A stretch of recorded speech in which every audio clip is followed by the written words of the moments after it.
Hello everyone, welcome to BPSC mentor. आज से हमारे चैनल पर एनसीईआरटी की एक नई सीरीज शुरू की जा रही है, जिसके अंतर्गत हम लोग साइंस के क्लास 6 से क्लास 12 तक के एनसीईआरटी के सिलेबस को कवर करेंगे ऑब्जेक्टिव क्वेश्चंस के माध्यम से। क्लास 6 में टोटल 16 चैप्टर हैं, जिसको हम लोग बारी बारी से एमसीक्यू के माध्यम से इस वीडियो में देखेंगे। ये वीडियो बीपीएससी एग्जाम्स के साथ साथ सभी कॉम्पिटिटिव एग्जाम्स के लिए काफी इंपॉर्टेंट है, तो इस वीडियो को पूरा एंड तक जरूर देखें और वीडियो को ज्यादा से ज्यादा शेयर करें। और अगर आपको ये वीडियो पसंद आता है तो इसे लाइक करें, और अगर आप हमारे चैनल पर नए हैं तो इसे सब्सक्राइब जरूर करें। तो आइए वीडियो की शुरुआत करते हैं क्लास 6 के पहले चैप्टर से। पहला चैप्टर है भोजन, यह कहाँ से आता है, और इसके अंतर्गत पहला प्रश्न है निम्न में से कौन सर्वहारी श्रेणी में आता है। तो इसका सही उत्तर हो जाएगा ऑप्शन सी, जिनमें ए तथा बी दोनों गुण हो। वैसे जंतु जो केवल पादप खाते हैं उन्हें शाकाहारी कहा जाता है, और जो जंतुओं के मांस खाते हैं उन्हें मांसाहारी कहा जाता है, और जो जंतु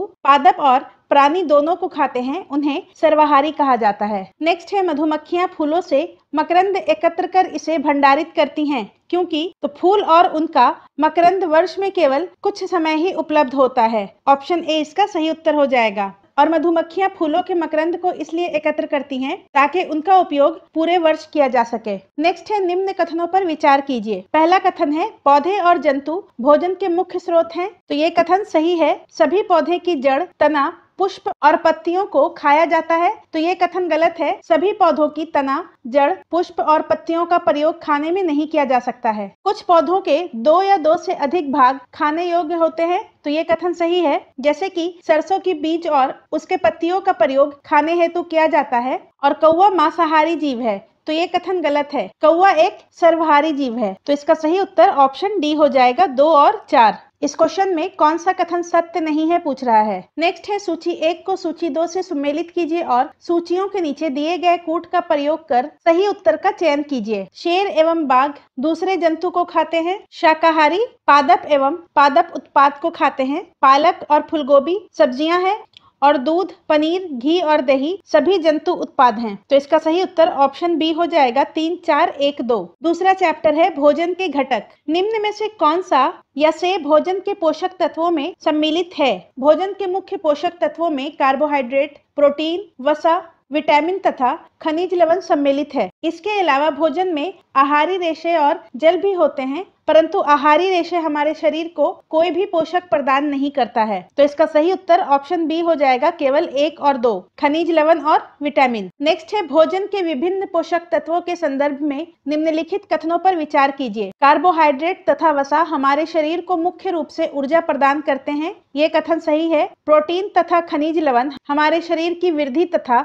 अनुरक्षण के लिए आवश्यक होते हैं। ये भी सही है। और विटामिन हमारे शरीर की रोगों से रक्षा करने में सहायता करते हैं। ये कथन भी सही है। तो इसका सही उत्तर ऑप्शन डी हो जाएगा। 1, 2 और 3 ये तीनों कथन सही है। नेक्स्ट है कार्बोहाइड्रेट के विभिन्न प्रकारों के संदर्भ में निम्नलिखित पर विचार कीजिए। उपरोक्त में से कौन सा या से कार्बोहाइड्रेट के प्रकार नहीं है। मंड या स्टार्च और शर्करा ये दोनों कार्बोहाइड्रेट के प्रकार हैं, जबकि अमीनो अम्ल ये प्रोटीन होता है। तो इसका सही उत्तर ऑप्शन ए हो जाएगा। केवल 1। नेक्स्ट है वसा भोजन का महत्वपूर्ण घटक है। वसा के संदर्भ में निम्नलिखित कथनों पर विचार कीजिए। पहला है भोजन में वसा की अत्यधिक मात्रा मोटापे का कारण बनती है। तो ये कथन सही है। वसा शरीर को ऊर्जा प्रदान करती है। ये कथन भी सही है। नेक्स्ट है वसा की तुलना में कार्बोहाइड्रेट की समान मात्रा से हमें अधिक ऊर्जा प्राप्त होती है। तो ये कथन गलत है। कार्बोहाइड्रेट की तुलना में वसा की समान मात्रा से हमें अधिक ऊर्जा प्राप्त होती है। और यहाँ पर सही कथन पूछ रहा है, तो इसका सही उत्तर ऑप्शन बी हो जाएगा। केवल 1 और 2 सही है। नेक्स्ट है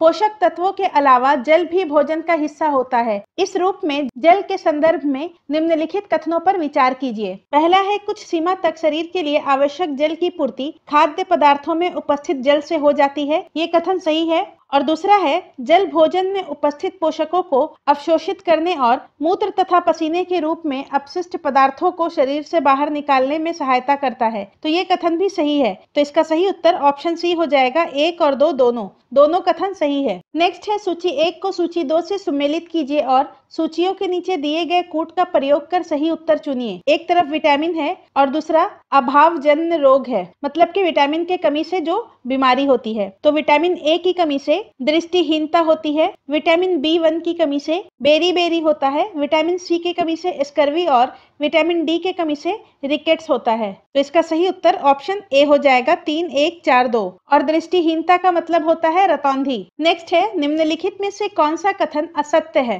पहला कथन है विटामिन ए त्वचा और आंखों को स्वस्थ रखता है। ये कथन सही है। विटामिन B1 घाव भरने में सहायक होता है, तो ये कथन गलत है। विटामिन B1 कार्बोहाइड्रेट को पचाने में सहायक होता है और घाव को भरने में विटामिन सी सहायक होता है। विटामिन सी रोगों से लड़ने में सहायक है, ये भी सही है। और विटामिन डी हमारी अस्थियों और दांतों के लिए कैल्शियम का उपयोग करने में हमारी शरीर की सहायता करता है, तो ये कथन भी सही है। ऑप्शन बी यहाँ पर सही हो जाएगा। नेक्स्ट है, निम्नलिखित युग्मों पर विचार कीजिए। एक तरफ है खनिज और उसके कमी से होने वाले रोग। कैल्शियम की कमी से अस्थि क्षय, ये सही है। आयोडीन की कमी से घेंघा या ग्वाइटर, ये भी सही है। लौह की कमी से दंत क्षय, तो ये गलत है। लौह की कमी से अरक्तता होती है, तो इसका सही उत्तर ऑप्शन ए हो जाएगा। केवल 1 और 2 सही है। लौह की कमी से अरक्तता या अनीमिया होता है। नेक्स्ट है, मानव शरीर में धीमी वृद्धि निम्नलिखित में से किस कमी के कारण होती है? तो इसका सही उत्तर हो जाएगा प्रोटीन की कमी के कारण। ऑप्शन बी, मानव शरीर की धीमी वृद्धि प्रोटीन की कमी के कारण होती है। और यदि प्रोटीन तथा कार्बोहाइड्रेट दोनों ही किसी व्यक्ति के आहार में लंबे समय तक अनुपस्थित रहे तो उसकी वृद्धि पूरी तरह से अवरुद्ध हो जाएगी। अब हम लोग चैप्टर 3 के प्रश्नों को डिस्कस करेंगे। चैप्टर 3 का नाम तंतु से वस्त्र तक है। इसका पहला प्रश्न है, तागा या धागा पतले तंतुओं से मिलकर बनता है। इन तंतुओं के संदर्भ में निम्नलिखित कथनों में कौन सा सही नहीं है? यहाँ पर गलत कथन पूछ रहा है। पहला है, रुई और जूट जैसे तंतु पादपों से प्राप्त किए जाते हैं, ये सही है। जूट नारियल का बाहरी आवरण होता है, तो ये गलत है। जूट पटसन के रेशे होते हैं और पटसन एक द्विबीजपत्री रेशेदार पौधा होता है और इसे पाट या पटुआ भी कहा जाता है। रेशम तंतु रेशम कीट के ककून से खींचा जाता है, तो ये कथन सही है। और ऊन तथा रेशम जंतुओं से प्राप्त होते हैं, तो ये भी सही है। ऊन भेड़, बकरी, खरगोश, ऊंट तथा याक के बालों से प्राप्त की जाती है और रेशम रेशम कीट के ककून से प्राप्त की जाती है, तो इसका सही उत्तर ऑप्शन बी हो जाएगा। जूट पटसन के रेशे होते हैं। नेक्स्ट है, निम्नलिखित पर विचार कीजिए। यहाँ पर पूछ रहा है, उपयुक्त तंतुओं में से कौन से संश्लिष्ट तंतु का उदाहरण है? मतलब के सिंथेटिक फाइबर का एग्जाम्पल है। तो पॉलिएस्टर, नायलॉन और एक्रिलिक, ये तीनों संश्लिष्ट तंतु का उदाहरण है। ऑप्शन बी यहाँ पर सही हो जाएगा। फ्लैक्स, इसे जूट भी कहते हैं, ये पटसन से प्राप्त होता है और रेशम रेशम के कीट से प्राप्त होता है और ये दोनों प्राकृतिक तंतु हैं। नेक्स्ट है, भारत में पटसन या जूट की खेती प्रमुख रूप से की जाती है। तो भारत में पटसन और जूट की खेती पश्चिम बंगाल, बिहार और असम में की जाती है। ऑप्शन सी इसका सही उत्तर हो जाएगा। और भारत में पटसन की खेती वर्षा ऋतु में की जाती है। नेक्स्ट है, निम्नलिखित कथनों पर विचार कीजिए। पहला कथन है, पटसन या जूट पादप को पुष्पन अवस्था में काटते हैं, तो ये सही है। पटसन के तनों को कुछ दिनों तक जल में डुबोकर रखते हैं, ये कथन भी सही है। रेशे से तागा बनाने की प्रक्रिया को कताई कहते हैं, तो ये कथन भी सही है।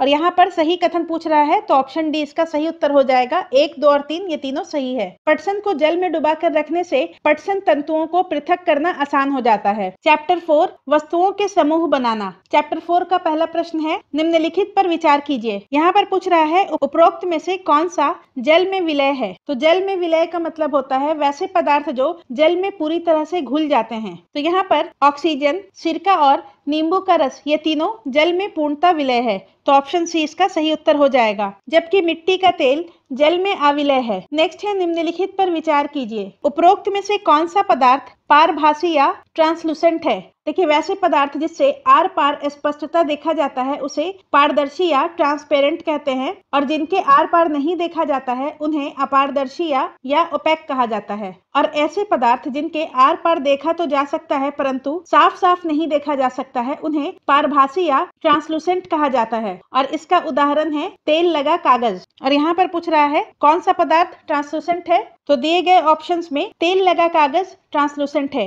तो ऑप्शन ए यहाँ पर सही हो जाएगा, केवल 2। नेक्स्ट है, निम्नलिखित कथनों पर विचार कीजिए। विभिन्न प्रकार के पदार्थों के गुण भिन्न भिन्न होते हैं, कुछ पदार्थ दिखावट में चमकदार होते हैं। तो ये कथन सही है। हमारे चारों ओर की वस्तुएं एक ही पदार्थ से बनी होती है और पदार्थों का उपयोग बहुत सी वस्तुओं के निर्माण में किया जा सकता है। तो हमारे चारों ओर की वस्तुएं जो है वो अनेक प्रकार के पदार्थों से बनी है। तो ये कथन गलत है। और यहाँ पर पूछ रहा है कौन सा कथन सत्य नहीं है, तो इसका सही उत्तर ऑप्शन बी होगा, केवल 2। चैप्टर 5 पदार्थों का पृथक्करण। इसका पहला प्रश्न है, पदार्थों के पृथक्करण या सेपरेशन के संदर्भ में निम्नलिखित पर विचार कीजिए। उपरोक्त में से कौन सा पृथक्करण की विधि या विधियां है? निष्पावन, निस्तारण और निस्यंदन, ये तीनों पृथक्करण की विधियां हैं। तो ऑप्शन डी इसका सही उत्तर हो जाएगा, 1, 2 और 3। इसके अलावा हस्तचयन या हैंड पिकिंग, चालन, अवसादन, थ्रेशिंग, वाष्पन आदि भी मिश्रण से अवयवों को पृथक करने की कुछ अन्य विधियां हैं। नेक्स्ट है, पृथक्करण की विधियों का प्रयोग के संदर्भ में निम्नलिखित में से कौन सा कथन सही नहीं है? पहला है, किसी मिश्रण के कणों के अमाप में अंतर का उपयोग चालन तथा निस्यंदन प्रक्रियाओं द्वारा पृथक्करण में किया जाता है। ये कथन सही है। रेत और जल के मिश्रण में रेत की भारी कण तली में बैठ जाते हैं और अवसादन की विधि द्वारा जल को उड़ेलकर पृथक किया जाता है। तो ये कथन गलत है। रेत और जल के मिश्रण में रेत के भारी कण तली में बैठ जाते हैं और अवसादन की विधि द्वारा जल को उड़ेलकर पृथक किया जाता है। इस विधि को अवसादन नहीं कहते हैं, इस विधि को निस्तारण कहा जाता है। नेक्स्ट है, द्रव तथा उसमें अवलय पदार्थ के अवयवों को निस्यंदन की विधि द्वारा पृथक किया जा सकता है। तो ये कथन सही है। वाष्पन की विधि का प्रयोग द्रव्य में घुले ठोस को पृथक करने में किया जा सकता है। तो ये भी सही है। जैसे कि पानी में घुले हुए चीनी को वाष्पीकरण के द्वारा अलग किया जा सकता है। यहाँ पर गलत कथन पूछ रहा है, तो ऑप्शन बी हो जाएगा। नेक्स्ट है, जिस विलयन या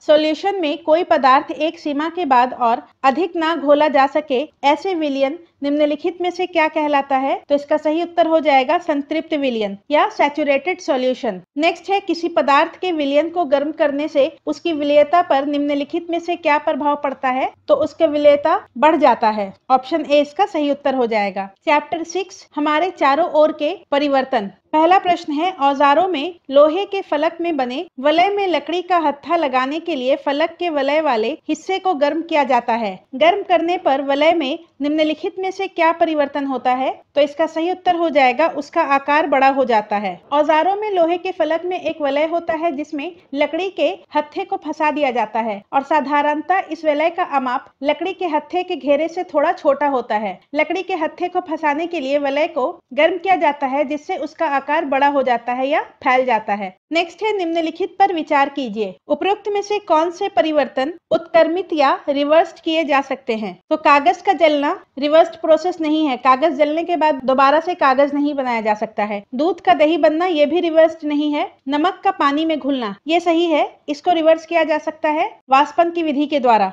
और कुम्हार द्वारा मिट्टी के ढेर को बर्तन में बदलना ये भी रिवर्स प्रोसेस है। परंतु जब कुम्हार द्वारा मिट्टी के बर्तनों को भट्टी में सेक दिया जाता है वो रिवर्स प्रोसेस नहीं है, उसे उत्क्रमित नहीं किया जा सकता है। तो इसका सही उत्तर ऑप्शन डी हो जाएगा, केवल 3 और 4 सही है। चैप्टर 7 पौधों को जानिए। पहला प्रश्न है, पुष्प के विभिन्न भागों में निम्नलिखित में से कौन सा सम्मिलित नहीं है? बाह्य दल इसे सेपल कहते हैं और ये पुष्प का पार्ट है। पंखुड़ी इसे पेटल कहते हैं। पुंकेसर इसे स्टेमन कहते हैं और स्त्री केसर इसे पिस्टिल कहते हैं। और ये चारों पुष्प के विभिन्न भाग हैं, जबकि मूलांकुर पुष्प का भाग नहीं होता है। तो इसका सही उत्तर ऑप्शन डी हो जाएगा, केवल 5। बीज के जमने के समय जो भाग मूलज या मूलांकुर से निकलता है उसे जड़ कहते हैं, अतः मूलांकुर बीज से संबंधित है। और पुंकेसर के 2 भाग होते हैं, परागकोश और तंतु। और स्त्री केसर के 3 भाग होते हैं, वर्तिकाग्र जिसे स्टिग्मा कहते हैं, वर्तिका जिसे स्टाइल कहते हैं और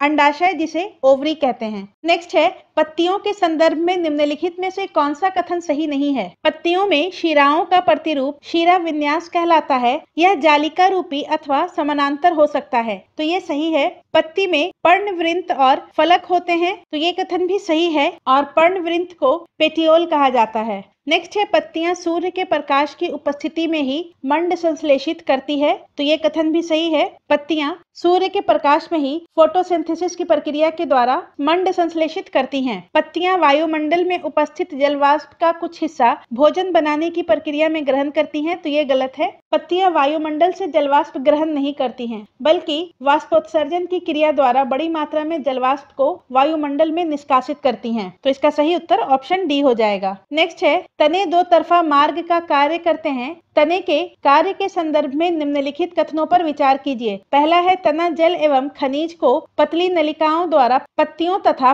पौधे के अन्य भागों तक पहुंचाता है, ये कथन सही है। और नेक्स्ट है पत्तियों द्वारा बना भोजन तने से होकर ही पौधे के विभिन्न भागों में संग्रहित होता है, तो ये कथन भी सही है। तो इसका सही उत्तर ऑप्शन सी हो जाएगा। 1 और 2 दोनों सही है। यहाँ पर सही कथन पूछ रहा है। नेक्स्ट है जड़ों के संदर्भ में निम्नलिखित कथनों पर विचार कीजिए। पहला है जड़ें मिट्टी से जल और खनिज पदार्थों का अवशोषण करती हैं तथा पौधों को मिट्टी में दृढ़ता से जमाए रखती हैं, ये सही है। जालिका रूपी शीरा विन्यास युक्त पत्तियों वाले पौधे की जड़ें रेशेदार होती हैं, जबकि समानांतर शीरा विन्यास युक्त पत्तियों वाले पौधे की जड़ें मूसला जड़ें होती हैं, तो ये कथन गलत है। और यहाँ पर सही कथन पूछ रहा है, तो ऑप्शन ए इसका सही उत्तर हो जाएगा। जालिका रूपी विन्यास युक्त पत्तियों वाले पौधे की जड़ें मूसला जड़ होती हैं, जबकि समानांतर शीरा विन्यास युक्त पत्तियों वाले पौधों की जड़ें रेशेदार होती हैं। यहाँ पर जस्ट उल्टा हो जाता है। नेक्स्ट है निम्नलिखित में से कौन एक जड़ नहीं है? तो आलू जड़ नहीं है, आलू तना है, जबकि गाजर, मूली, शलजम, शकरकंद और टेपियोका जड़ है और इसका उपयोग हम लोग खाने के रूप में करते हैं। नेक्स्ट है निम्नलिखित में से कौन से प्रकाश संश्लेषण की क्रिया के लिए आवश्यक है? तो प्रकाश संश्लेषण की क्रिया के लिए पत्तियां प्रकाश और हरे रंग के एक पदार्थ जिसे क्लोरोफिल कहा जाता है, उसकी उपस्थिति में जल एवं कार्बन डाइऑक्साइड का उपयोग करके अपना भोजन तैयार करती हैं, जिसे प्रकाश संश्लेषण कहा जाता है। और इस प्रोसेस में पत्तियां ऑक्सीजन गैस को निष्कासित करती हैं और पत्तियों द्वारा संश्लेषित भोजन अंततः पौधे के विभिन्न भागों में मंड या स्टार्च के रूप में संग्रहित होता है। तो प्रकाश संश्लेषण में क्लोरोफिल, कार्बन डाइऑक्साइड, जल और प्रकाश आवश्यक होता है, तो इसका सही उत्तर ऑप्शन सी हो जाएगा। 8वें चैप्टर में शरीर में गति से जुड़े प्रश्नों को डिस्कस करेंगे। पहला प्रश्न है सूची 1 तथा सूची 2 को सुमेलित कीजिए तथा सूचियों के नीचे दिए गए कूट का उपयोग करते हुए सही उत्तर का चयन कीजिए। धुराग्र संधि या पाइवोटल ज्वाइंट गर्दन और सिर को जोड़ने वाली संधि है। धुराग्र संधि या पाइवोटल ज्वाइंट ये गर्दन और सिर को जोड़ने वाली संधि है। अचल संधि ये गति ना करने वाली संधि है या फिक्स्ड ज्वाइंट है। कुंदक खल्लिका संधि, बॉल एंड सॉकेट ज्वाइंट ये सभी दिशाओं में गति प्रदान करती है और हिंज संधि ये जो है एक दिशा में गति प्रदान करती है। तो गर्दन और सिर को जोड़ने वाली संधि को धुराग्र संधि या पिवाइटल ज्वाइंट कहते हैं। अचल संधि वैसी संधि को कहते हैं जो हिल नहीं सकती है या फिक्स्ड रहती है, जैसे कि जबड़े एवं कपाल के मध्य अचल संधि होती है। कुंदक खलिका संधि ये सभी दिशाओं में गति करती है, जैसे कंधे और कूल्हे की संधियां या जोड़। और हिंज संधि कोहनी और घुटनों की संधियों में होती है और ये एक ही दिशा में गति प्रदान करती है। नेक्स्ट है मानव शरीर की पेशियों के संदर्भ में निम्नलिखित कथनों पर विचार कीजिए। पहला है संकुचन की अवस्था में पेशी छोटी, कठोर एवं मोटी हो जाती है, यह अस्थि को खींचती है, तो ये कथन सही है। पेशियों के जोड़े के एक साथ सिकुड़ने एवं फैलने से अस्थियां गति करती हैं, तो ये कथन गलत है। पेशियों के जोड़े के एकांतर क्रम में सिकुड़ने एवं फैलने से अस्थियां गति करती हैं, ना कि एक साथ सिकुड़ने एवं फैलने से। तो इसका सही उत्तर ऑप्शन ए हो जाएगा, केवल एक कथन सही है। नेक्स्ट है केचुए की शरीर रचना व उपयोगिता के संदर्भ में निम्नलिखित में से कौन सा कथन सही नहीं है? पहला कथन है केचुए का मेरुदंड लंबा तथा शरीर की पेशियां छिन्न एवं असंख्य होती हैं, तो ये कथन गलत है। केचुए के शरीर में अस्थियां नहीं होती हैं, परंतु इसमें पेशियां पाई जाती हैं और केचुए में गति शरीर की पेशियों की बारी बारी से विस्तारन एवं संकुचन से होती है, ये कथन सही है। नेक्स्ट है शरीर की अधः सतह पर शुक मतलब के बाल जैसी आकृति केचुए को भूमि पर पकड़ बनाने में सहायक है, ये कथन सही है। और केचुए मिट्टी को उपजाऊ बनाने में सहायक होते हैं। तो ये कथन भी सही है। और यहाँ पर गलत कथन पूछ रहा है तो ऑप्शन ए सही उत्तर हो जाएगा। नेक्स्ट है, केचुए के श्वसन के संदर्भ में निम्नलिखित में से कौन सा कथन सही है? केचुए त्वचा द्वारा श्वसन करते हैं, ऑप्शन बी। नेक्स्ट है, निम्नलिखित कथनों पर विचार कीजिए। घोंघे का कवच इसका बाह्य कंकाल कहलाता है, परंतु यह अस्थियों का नहीं बना होता। तो ये कथन सही है। घोंघे के पेशीय पाद चलने में इसकी सहायता करते हैं, ये भी सही है। और यह कवच घोंघे के वजन को संतुलित करता है, इससे भी उसे चलने में सहायता मिलती है। तो ये कथन गलत है। घोंघे का कवच इसे चलने में सहायता नहीं करता है, ये घोंघे के साथ खींचता जाता है। तो यहाँ पर सही कथन पूछ रहा है। कथन 1 और 2 सही है, ऑप्शन ए इसका सही उत्तर हो जाएगा। नेक्स्ट है, सूची 1 को सूची 2 से सुमेलित कीजिए तथा नीचे दिए गए कूट की सहायता से सही उत्तर चुनिए। तिलचट्टा, इसका शरीर कठोर बाह्य कंकाल द्वारा ढका होता है। पक्षी, इसकी अस्थियों में वायु प्रकोष्ठ होते हैं। मछली, इसका शरीर धारा रेखीय होता है। और सर्प, इसके शरीर अनेक वलय या लूप में जुड़ा होता है। तो इसका सही उत्तर ऑप्शन ए हो जाएगा। 3, 1, 2, 4। चैप्टर 9 में सजीव एवं उनका परिवेश से जुड़े प्रश्नों को डिस्कस करेंगे। पहला है, पौधे और जीवों में अनुकूलन या एडेप्टेशन के संदर्भ में निम्नलिखित कथनों पर विचार कीजिए। पहला है, पौधों और जीवों के विशिष्ट लक्षण एवं स्वभाव जो उन्हें एक आवास विशेष में रहने के अनुकूल बनाते हैं, अनुकूलन कहलाता है। ये सही है। मैदानी क्षेत्र के एक व्यक्ति को ऊंचे पहाड़ी क्षेत्र में तीव्र गति से सांस लेनी पड़ती है, परंतु थोड़े दिनों बाद वह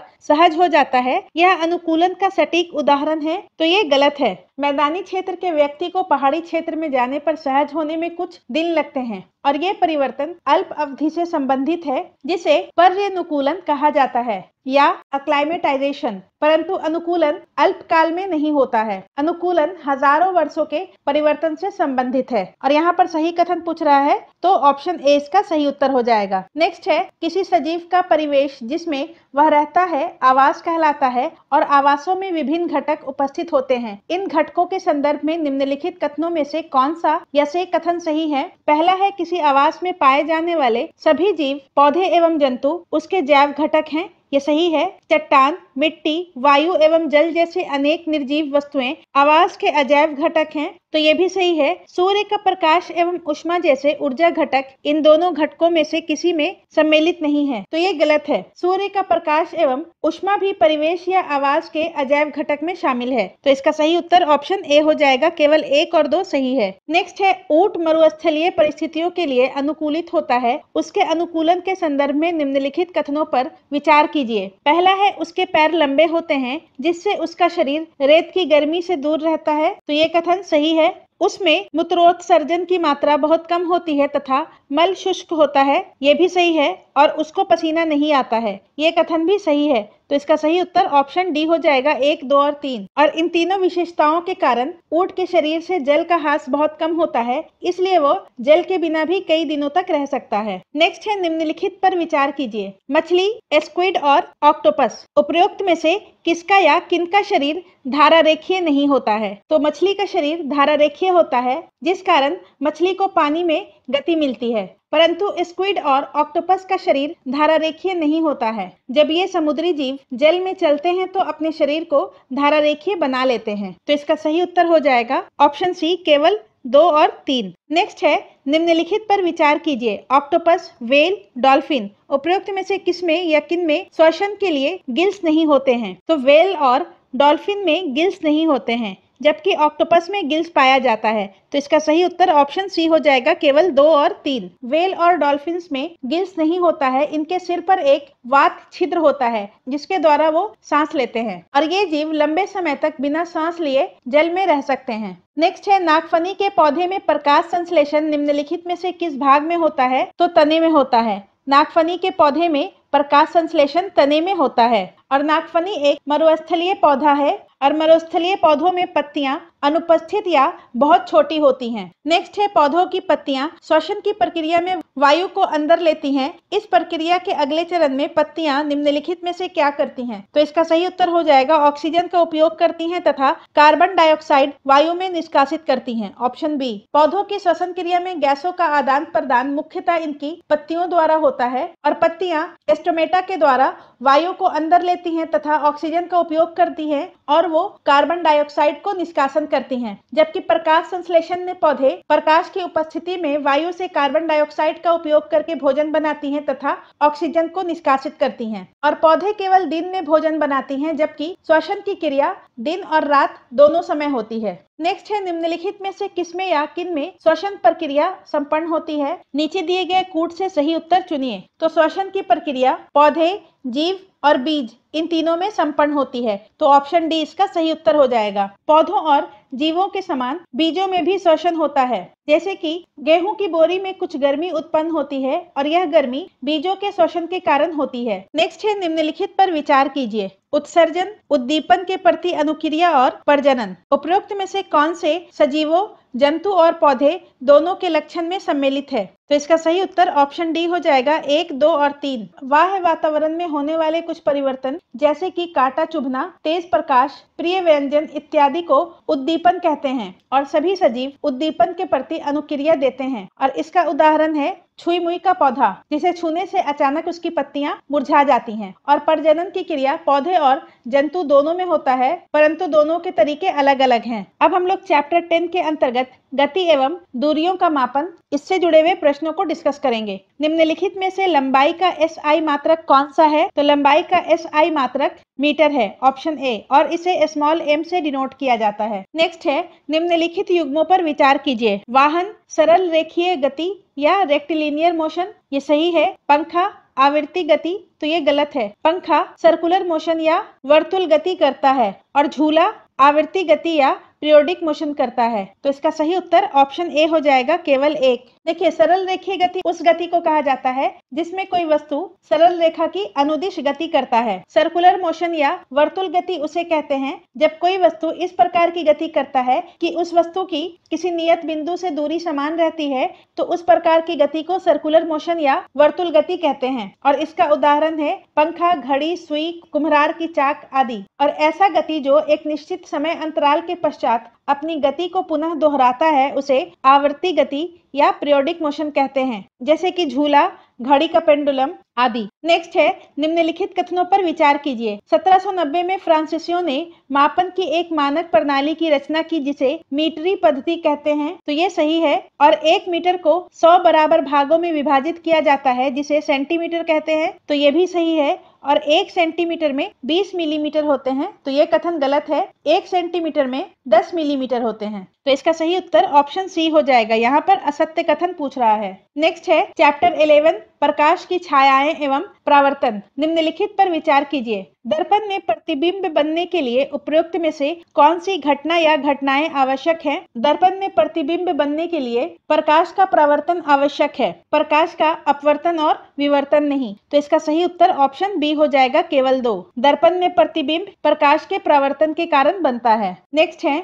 व्यक्ति वस्तुओं को देख पाता है जब, तो इसका सही उत्तर हो जाएगा जब प्रकाश वस्तु पर पड़े और आंखों की तरफ आए, ऑप्शन सी। व्यक्ति वस्तु को तभी देख पाता है जब प्रकाश वस्तु पर पड़ता है और फिर वस्तु से आंखों पर आता है। नेक्स्ट है, निम्नलिखित कथनों में से असत्य कथन का चयन कीजिए। जब प्रकाश के पथ में कोई अपारदर्शी वस्तु आ जाती है तो उस वस्तु की छाया नहीं बनती है, तो ये कथन गलत है। जब प्रकाश के रास्ते में कोई भी अपारदर्शी वस्तु आ जाती है तो उस वस्तु की छाया बनती है, तो इसका सही उत्तर ऑप्शन ए हो जाएगा। दर्पण परावर्तन से हमें स्पष्ट प्रतिबिंब प्राप्त होता है, ये सही है। पारभासी वस्तुएं प्रकाश के कुछ भाग को ही अपने में से होकर जाने देती हैं, ये कथन भी सही है। और प्रतिबिंब छायाओं से अत्यधिक भिन्न होते हैं, तो ये कथन भी सही है। नेक्स्ट है चैप्टर 12, विद्युत तथा परिपथ। निम्नलिखित कथनों पर विचार कीजिए। पहला कथन है, विद्युत सेल उसमें संचित रासायनिक पदार्थों से विद्युत उत्पन्न करता है, ये कथन सही है। विद्युत सेल में से एक सिरा धनात्मक तथा दूसरा सिरा ऋणात्मक होता है, ये सही है। विद्युत स्विच का उपयोग विद्युत धारा के प्रवाह को रोकने या प्रारंभ करने के लिए किया जाता है, तो ये कथन भी सही है। तो इसका सही उत्तर ऑप्शन डी हो जाएगा। 1, 2 और 3 ये तीनों सही है। नेक्स्ट है, निम्नलिखित पर विचार कीजिए। उपरोक्त कथनों में से कौन सा विद्युत चालक का उदाहरण है? जिन पदार्थों से होकर विद्युत धारा प्रवाहित हो सकती है वो विद्युत चालक कहलाते हैं, और जिन पदार्थों से विद्युत धारा प्रवाहित नहीं होती है वो विद्युत रोधक या विद्युत के कुचालक कहलाते हैं। थर्माकोल और वायु विद्युत रोधक हैं, जबकि एल्युमिनियम की पत्ती और मानव का शरीर ये दोनों विद्युत चालक है। तो इसका सही उत्तर ऑप्शन सी हो जाएगा। 3 और 4 विद्युत चालक के उदाहरण हैं। नेक्स्ट है विद्युत चालक तथा विद्युत रोधक से संबंधित कथन है। तो जिस पदार्थ में विद्युत धारा का प्रवाह होता है उसे विद्युत चालक तथा जिस पदार्थ में विद्युत धारा प्रवाह नहीं होता है उसे विद्युत रोधक कहते हैं। ये सही है, तो ऑप्शन बी इसका सही उत्तर हो जाएगा। और विद्युत धारा का एसआई मात्रक एम्पियर होता है। नेक्स्ट है विद्युत बल्ब में होता है, तो ऑप्शन ए इसका सही उत्तर हो जाएगा फिलामेंट। विद्युत बल्ब में एक फिलामेंट होता है जो इसके टर्मिनलों से जुड़ा होता है और विद्युत धारा प्रवाहित होने पर यह फिलामेंट दीप्त हो उठता है और विद्युत बल्ब का फिलामेंट टंगस्टन का बना होता है। नेक्स्ट है निम्नलिखित कथनों पर विचार कीजिए। पहला है बंद विद्युत परिपथ में विद्युत धारा विद्युत सेल के एक टर्मिनल से दूसरे टर्मिनल तक प्रवाहित होती है, तो ये सही है। स्विच एक जटिल युक्ति है जिससे विद्युत धारा के प्रवाह को कम या अधिक किया जा सकता है, तो ये गलत है। स्विच एक सरल युक्ति है जो कि विद्युत धारा के प्रवाह को रोक या प्रारंभ कर सकता है और इसके माध्यम से विद्युत परिपथ या इलेक्ट्रिक सर्किट को जोड़ा या पूरा किया जा सकता है। तो इसका सही उत्तर ऑप्शन ए हो जाएगा, केवल एक सही है। चैप्टर 13 चुंबकों द्वारा मनोरंजन। पहला प्रश्न है चुंबकों के संदर्भ में निम्नलिखित कथनों पर विचार कीजिए। मैग्नेटाइट एक प्राकृतिक चुंबक है, ये सही है। चुंबक कुछ पदार्थों को आकर्षित करता है और ऐसे पदार्थों को चुंबकीय पदार्थ कहते हैं, तो ये कथन भी सही है। चुंबक लोहा, निकल, कोबाल्ट जैसे कुछ पदार्थों को आकर्षित करता है और ऐसे पदार्थों को चुंबकीय पदार्थ कहा जाता है और जो पदार्थ चुंबकीय पदार्थ से आकर्षित नहीं होते हैं उन्हें अचुंबकीय पदार्थ कहा जाता है। दो चुंबकों के समान ध्रुव एक दूसरे को आकर्षित करते हैं जबकि असमान ध्रुवों में परस्पर प्रतिकर्षण होता है, तो ये गलत है। प्रत्येक चुंबक के दो ध्रुव होते हैं, उत्तरी ध्रुव और दक्षिणी ध्रुव, और समान ध्रुव एक दूसरे को प्रतिकर्षित करते हैं जबकि असमान ध्रुव एक दूसरे को आकर्षित करते हैं।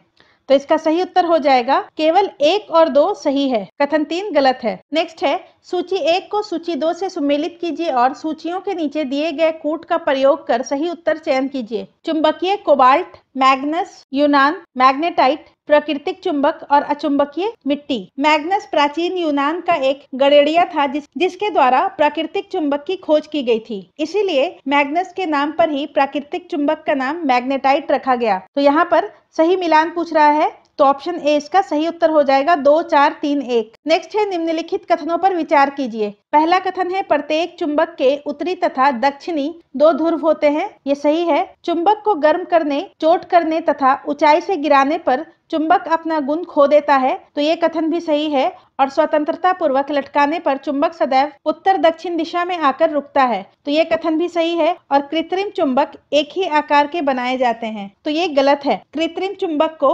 विभिन्न आकारों के बनाए जा सकते हैं, तो इसका सही उत्तर ऑप्शन सी हो जाएगा। केवल 1, 2 और 3 सही है। यहाँ पर सत्य कथन पूछ रहा है। चैप्टर 14 जल। पहला प्रश्न है निम्नलिखित पर विचार कीजिए। वाष्पन, वाष्पोत्सर्जन और संघनन उपरोक्त में से किस या किन कारण या कारणों से बर्फ युक्त जल से भरे गिलास की बाहरी सतह पर जल की छोटी बूंदें एकत्रित हो जाती है, तो इसका सही उत्तर हो जाएगा संघनन के कारण। जल वाष्प के द्रव अवस्था में परिवर्तित होने की प्रक्रिया को संघनन कहते हैं और बर्फ युक्त जल से भरे गिलास की बाहरी सतह पर जल की छोटी बूंदें संघनन के कारण जमा हो जाती हैं, क्योंकि वायु में जल वाष्प उपस्थित होते हैं और वाष्पन और वाष्पोत्सर्जन दोनों से जल द्रव्य से वाष्प में बदलता है। नेक्स्ट है जल चक्र के संदर्भ में निम्नलिखित कथनों पर विचार कीजिए। यहाँ पर सही कथन पूछ रहा है। पहला है वायु में जल वाष्पन तथा संघनन के प्रक्रमों द्वारा प्रवेश करता है, तो ये गलत है। वायु में जल वाष्पन तथा वाष्पोत्सर्जन के कारण प्रवेश करता है। जल को पृथ्वी के पृष्ठ पर पुनः वापस लाने में वाष्पोत्सर्जन प्रक्रम की महत्वपूर्ण भूमिका है, तो ये गलत है। जल को पृथ्वी के पृष्ठ पर पुनः वापस लाने में संघनन प्रक्रम की महत्वपूर्ण भूमिका है और संघनन को कंडेंसेशन कहते हैं, जबकि वाष्पोत्सर्जन से जल वायु में जाता है। नेक्स्ट है वायु में प्रविष्ट जल से बादल बनते हैं और वर्षा, ओले तथा हिम के रूप में जल पुनः धरती पर वापस आता है, तो ये सही है। तो इसका सही उत्तर ऑप्शन सी हो जाएगा, सही कथन पूछ रहा है। नेक्स्ट है निम्नलिखित कथनों पर विचार कीजिए। पहला कथन है वर्षा का जल एकत्र करने को वर्षा जल संग्रहण कहा जाता है, ये सही है। समुद्र और महासागरों के जल में बहुत से लवण घुले होते हैं जिससे जल खारा होता है तथा पीने योग्य नहीं होता, तो ये कथन भी सही है। तो इसका सही उत्तर ऑप्शन डी हो जाएगा, इनमें से कोई नहीं। यहाँ पर असत्य कथन पूछ रहा है। नेक्स्ट है rime of the ancient mariner कविता की रचयिता है, तो इसका सही उत्तर हो जाएगा एस.टी. Coleridge, option B. और इन्होंने 1798 में यह कविता लिखी थी। नेक्स्ट है चैप्टर 15 हमारे चारों ओर वायु। पहला प्रश्न है वायु अनेक गैसों का मिश्रण है और इस मिश्रण के मुख्य अवयवों के संदर्भ में निम्नलिखित कथनों पर विचार कीजिए। पहला है वायु में ऑक्सीजन और नाइट्रोजन मिलकर वायु का 99% भाग बनाते हैं, तो ये सही है। वायु में लगभग 78.09% नाइट्रोजन और 20.95% ऑक्सीजन गैस होता है, जो कि मिलकर वायु का लगभग 99% भाग बनाते हैं, और शेष 1% ऑर्गन, कार्बन डाइऑक्साइड और कुछ अन्य गैस तथा जलवाष्प और धूलकण होते हैं। नेक्स्ट है शेष 1% भाग में कार्बन डाइऑक्साइड, कुछ अन्य गैसें, जलवाष्प तथा धूल के कण होते हैं, तो ये सही है। और वायु में कार्बन डाइऑक्साइड की मात्रा 0.04% है, तो इसका सही उत्तर हो जाएगा ऑप्शन सी। 1 और 2 दोनों सही है। नेक्स्ट है निम्नलिखित कथनों पर विचार कीजिए। कौन सा कथन सत्य नहीं है पूछ रहा है। पहला है गतिशील वायु को पवन कहते हैं, ये सही है। वायु स्थान नहीं घेरती है, तो ये कथन गलत है। वायु स्थान घेरती है। नेक्स्ट है वायु की वह परत जो पृथ्वी को घेरे हुए है उसे वायुमंडल कहते हैं, तो ये सही है। और वायु प्रत्येक स्थान पर मिलती है, इसे देख सकते हैं, तो ये गलत है। वायु प्रत्येक स्थान पर मिलती तो है परंतु उसे देखा नहीं जा सकता है, तो यहाँ पर असत्य कथन पूछ रहा है, तो 2 और 4 असत्य है, ऑप्शन डी। नेक्स्ट है जलीय प्राणी श्वसन के लिए जल में घुली वायु का उपयोग करते हैं, ये सही है, क्योंकि वायु नाइट्रोजन, ऑक्सीजन, कार्बन डाइऑक्साइड, जलवाष्प तथा कुछ अन्य गैसों का मिश्रण है, तो इसका सही उत्तर ऑप्शन बी हो जाएगा। ए और आर दोनों ही सही हैं, परंतु आर ए का सही स्पष्टीकरण नहीं है। नेक्स्ट है निम्नलिखित में से कौन सा वायु घटक जलने में सहायक होता है, तो इसका सही उत्तर हो जाएगा ऑक्सीजन। जलने की क्रिया केवल ऑक्सीजन की उपस्थिति में ही संभव है, इसलिए ऑक्सीजन वैसा वायु घटक है जो जलने में सहायक होता है। और पादप एवं जंतु श्वसन की क्रिया में ऑक्सीजन का उपयोग करते हैं और कार्बन डाइऑक्साइड बनाते हैं। नेक्स्ट है चैप्टर 16 कचरा संग्रहण एवं निपटान। पहला है वर्मी कंपोस्टिंग अथवा कृमि कंपोस्टिंग में लाल केचुओं का प्रयोग होता है। इन लाल केचुओं के संदर्भ में निम्नलिखित कथनों पर विचार कीजिए। पहला है लाल केचुए के दांत नहीं होते हैं और ये भोजन को गिजड़ की सहायता से पीसते हैं, तो ये कथन सही है। और अंडे के छिलके अथवा समुद्री शंख या सीपी का चूरा भोजन को पीसने में केचुओं की सहायता करता है, तो ये कथन भी सही है, तो इसका सही उत्तर ऑप्शन सी हो जाएगा। 1 और 2 दोनों सही है। यहाँ पर सही कथन पूछ रहा है। केचुए को किसानों का मित्र कहा जाता है और लाल केचुए बहुत गर्म अथवा ठंडे वातावरण में जीवित नहीं रह सकते, इन्हें अपने आसपास नमी की आवश्यकता होती है। नेक्स्ट है निम्नलिखित कथनों पर विचार कीजिए। कागज का पुनः चक्रण संभव है तथा पुनः चक्रण से उपयोगी चीजें बनाई जा सकती हैं, तो ये सही है। कंपोस्टिंग द्वारा प्लास्टिक को कम हानिकारक पदार्थों में परिवर्तन करना संभव नहीं है, ये कथन भी सही है। पौधे एवं जंतु अपशिष्टों को खाद में परिवर्तित किया जा सकता है, ये सही है। और सभी प्रकार के प्लास्टिक गर्म होने अथवा जलने पर हानिकारक गैस छोड़ते हैं, तो ये भी सही है। तो ये चारों कथन सही है और यहाँ पर सही कथन पूछ रहा है, तो इसका सही उत्तर ऑप्शन डी हो जाएगा। 1, 2, 3, 4। नेक्स्ट है निम्नलिखित में से प्लास्टिक के दुरुपयोग के कौन से दुष्परिणाम हैं, तो आइए देखते हैं। पहला, खाद्य पदार्थों का हानिकारक तथा कैंसर कारक होना, ये सही है। पशुओं की मृत्यु का कारण, ये कथन भी सही है। और शहरों में जल भराव एवं बाढ़, तो ये भी सही है, तो इसका सही उत्तर ऑप्शन डी हो जाएगा। 1, 2, 3 ये तीनों सही है। प्लास्टिक की थैलियों में पैक खाना हमारे लिए हानिकारक होता है तथा प्लास्टिक को गर्म अथवा